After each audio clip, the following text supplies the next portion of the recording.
Well, hello, everyone. This is Amber Towne, your terrific Tuesday $1 Million Messenger, calling you from the greater Phoenix area. And a lot of things to shout out today. First, thank you so much to Kimberly Paez and Reagan Danforth, or Reagan House Danforth, Danforth House, I think is actually how it goes, for filling in for me while I was on the Top Sales Director trip. I so appreciate it, and I know you guys were blessed to hear from them. I always love sharing the $1 Million Message with other daughters and just letting you guys get to know their hearts, and that raising your kid pink is not a bad thing. It's a really good thing. Well, today, you guys can be praying for a couple of things. Yesterday, I did the final walkthrough on my home, and today, hopefully, if all goes well, that's what your prayers could be definitely used. If all comes together, I will get to sign and get keys on my new house, and then my painters will be going in, the whole interior, the cabinets, and the shutters. So be watching for the before and after pictures. It will be very exciting and just such a new chapter of my life, and I'm so very grateful, and I'm here for it. I'm trusting God for it, and I know that He is in the details.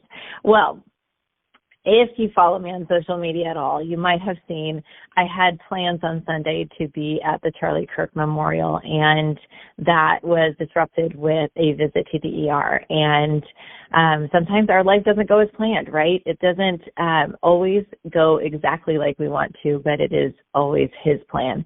And I was on the flight home from Budapest. I was actually awoke about 5 hours of sleeping. And yes, I do sleep on an airplane. And with a pain in my calf. And it kind of felt like a Charlie horse if you've ever had one. It was like a mild one. I'm like, that's weird. But I was consistently very sore from it every single day. And every time I tried to get up to walk, it was very tight. And I just thought, Lord, if it's still sore on Sunday, because if you've ever had a bad Charlie horse in the middle of the night, it stays sore for several days. And so I'm like, if I'm still sore on Sunday, then going to go ahead and go into the urgent care. And I did, and they then sent me to the ER, and I do have a clot in the back of my calf. So you can be praying for that to dissolve. My body has to dissolve it. They have me on blood thinners for a month, and so pretty progressive, like 2 a day in the morning, 2 a day at night right now for 7 days, and then they wean me down to 1 a day in the morning and 1 at night. But it was kind of scary, and especially, Cooper was there with me, but still very scary, and so very grateful I listened to my body. And so with that being said, prayers for my house, prayers for my blood clot in my leg, and all the things. And so without saying anything more, this is my take on this, and hopefully this will bless you. Have you ever had a day, a week, or even a season that nothing went as according as planned? Well, maybe your appointment canceled, the kids got sick, your life threw a curveball you didn't see coming. The question isn't, will this happen? The question is, how will you respond when it does happen? Just like me.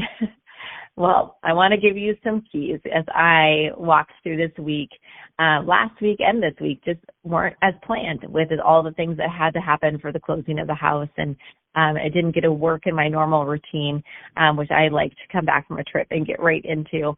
But first, pause, don't panic. Take a breath, remind yourself it isn't failure, it's just feedback. When your day unravels, instead of spiraling, stop and ask, what is the one thing I can still control right now? What's the one thing you can control right now? And do it. So first, pause and don't panic. Second, refocus on priorities. Not everything has to get done right now, but do the right things. So not everything has to get done right now, but the right things do need to get done. Identify your top 3 income-producing activities or relationships or things you need to do to keep moving forward. So identify your top 3 and focus on those. Not everything has to get done right now. Number 3, build in flexibility. Success isn't about a perfect schedule. It's about consistency. I'm going to say that again because that would be my life right there. Success is not about a perfect schedule. It's about consistency. A setback doesn't erase the progress you've made. It just is a detour, not a dead end. So again, it does not erase it. It just gives you a detour, and it's not a dead end. Number 4, use the power of reset. Have a 5-minute reset ritual, whether it's pray, journal, gratitude, drink water, go outside, play your favorite song. I like to go on a gratitude walk where I just start speaking out loud everything I'm grateful for, every single thing, from the breath that's going in my mouth, into my lungs, to the ability to walk. And I just start speaking gratitude. This recenters your mindset so you can pivot quickly. Number 5, turn the story around. What if the setback is actually setting you up for something better?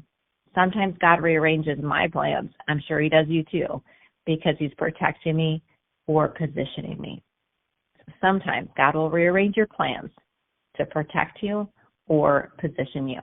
So the next time things don't go as planned, which is probably often if it's anything like my life, don't check out, pivot, reset. Do the next best thing. You'll be amazed at how staying steady in the storm keeps you moving forward towards your goals. So hopefully my current life situation is a blessing for you today, and you got something out of not just freaking out in the moment, freak out in the love zone, and pivot, but don't quit. So either way, hopefully it was a blessing for you today. This is Amber Towne, your Terrific Tuesday $1 Million Messenger, signing off. Have an amazing Tuesday.